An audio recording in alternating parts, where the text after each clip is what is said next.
Fala, gurizada do YouTube, tudo bem com vocês? E nós vamos aprender a como baixar, a como fazer um skin no Minecraft. Primeiro que vocês vêm na Play Store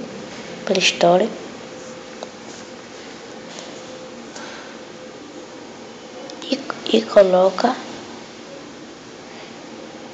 skins dele. Que aí você vem nesse aplicativo aqui, que eu tô colocando a bolinha. Esse aqui. Clica nele. Coloca o nome dele aqui, ó. Que eu vou colocar tipo meu nome, Cipano Games BR.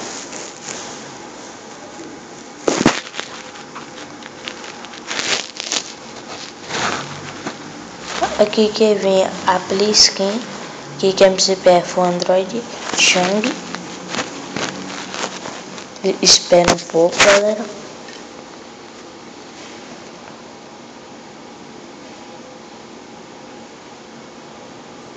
Espera de 10 segundos a 30 segundos.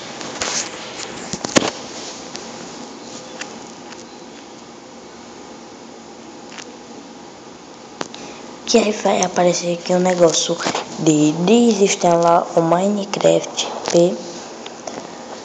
Aí vai aparecer para instalar de novo.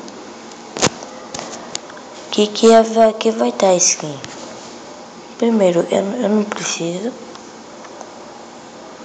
que eu já coloquei. Tá bugado aqui o meu pé, que vai sair.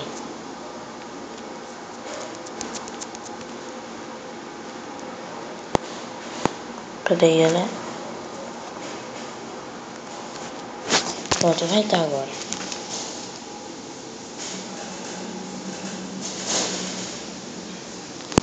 É só vir aqui, colocar uma fase, que eu vou colocar uma fase survival.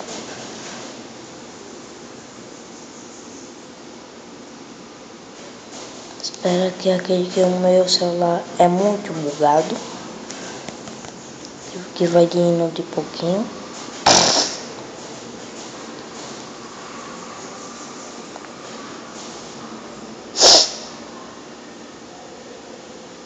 Espera.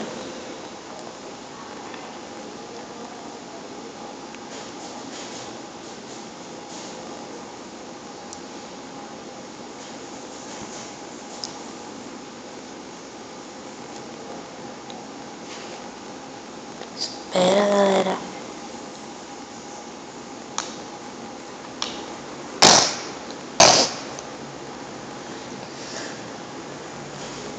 Eita, como tá lentado.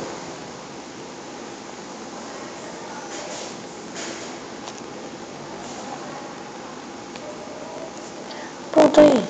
Tá com isso aqui agora.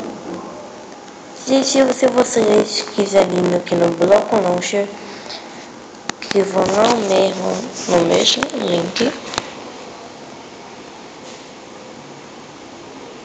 Peraí. Eu vou aqui na skins dele. Coloco o nome do seu boneco. A Play Skin. Block Launcher. Shang. Que vai aparecer isso, importar. Pronto, já tá, galera. Dê um like, compartilhe, dê um joinha, comentem.